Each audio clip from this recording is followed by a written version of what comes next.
France Inter.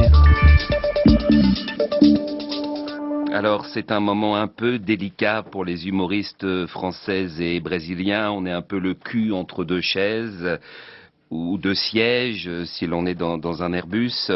À la fois il est trop tôt pour plaisanter sur le crash du Rio-Paris, et à la fois si on parle d'autre chose, la faillite de General Motors, la défaite de l'équipe de France de foot, tout le monde s'en tape. Les Européennes, c'est différent. On s'en foutait avant le crash de lundi. Depuis, on s'en fout encore plus. Et puis, l'Europe n'a pas que du bon. L'Airbus est un avion européen. Quand on s'y met à plusieurs, on voit le résultat. Le fuselage est français, les moteurs anglais, les ceintures de sécurité polonaises. Oui, chacun fait avec ses moyens. Après, vous avez la susceptibilité des équipes, les notices de montage qui sont pas toujours dans la bonne langue.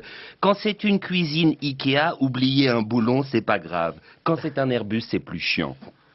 On se fout de tout, même de l'arrivée pour la première fois à Roissy du paquebot volant, le magnifique A380, atterri hier matin en catimini en bout de piste F, celle réservée d'habitude au départ des sans-papiers, la piste Éric Besson si vous préférez.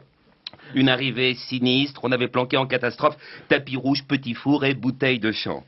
Se faire piquer la vedette par un vulgaire A330, c'est les boules. Hein. Cela dit, le géant des airs n'a pas dit son dernier mot avec une capacité de 550 passagers. En cas de crash, les records vont tomber. Ça a du mal à passer, hein, ce genre de blague. Je sens une ambiance bizarre en studio ce matin, comme une dépressurisation soudaine. Agnès Bonfillon est livide, elle a le visage de l'hôtesse de l'air crispé. Vous savez, le moment où il faut commencer à s'inquiéter. C'est rien, attachez-vous, c'est rien, relevez la tablette, monsieur. Fabrice Drouel, lui, a son look de commandant de bord, vieux, beau et imperturbable, prêt à nous faire passer dans des turbulences atroces. Pas question de perdre 10 minutes sur son plan de vol. À Rio, la petite brésilienne qu'il saute l'attend déjà en string sur la plage de Copacabana face au Hilton. Dans le rôle du casse-couille qui n'a jamais peur en avion, Nicolas Demorand qui dort, tête en arrière, avec son bandeau sur les yeux. Plus ça tangue, plus il ronfle. Il se réveillera à New York en demandant à sa voisine si ça a bougé. Is it moving? Je vous ai entendus tous. J'ai déjà vécu une situation analogue il y a quelques années. J'animais une chronique humoristique sur la chaîne Comédie et le soir du 11 septembre 2001, j'avais passé une chanson de Charles-Élie Couture, Comme un oiseau sans aile. Comme un avion sans aile. Merci. Oui, je m'étais fait pourrir. 24 heures pour plaisanter sur un crash, c'est trop juste. Attention, ça évolue très vite. Déjà, le papier de ce matin, j'aurais pas pu le faire hier. Un crash avant d'en rire, faut compter 8 jours. Bon, après, selon les compagnies, ça évolue.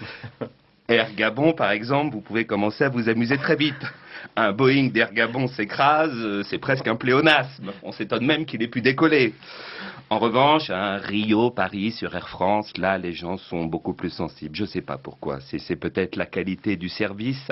C'est vrai qu'Air France, vous avez un repas, un choix de film impressionnant, puis de nouveau une collation. Air Gabon, le cinéma gabonais, c'est pas ça. Il y a des règles, hein, comme ça. Il y a des règles. Les bébés, c'est traumatisant. S'il y a un bébé à bord, ce qui était le cas sur la F447, le délai de rigolade passe à 6 mois. Le contexte compte. Des bébés siamois qui partent à Paris pour l'opération de la dernière chance, même s'ils sont séparés pendant le crash. Toum. Mesdames et messieurs, ici votre chroniqueur Stéphane Guillon qui vous parle. J'espère que vous avez passé un agréable moment en notre compagnie. Quelques turbulences durant ce papier. Comme vous avez pu le remarquer, je vous retrouve lundi, décollage à 7h55 pour une autre chronique. J'espère un petit peu moins mouvementé. Merci. Toum.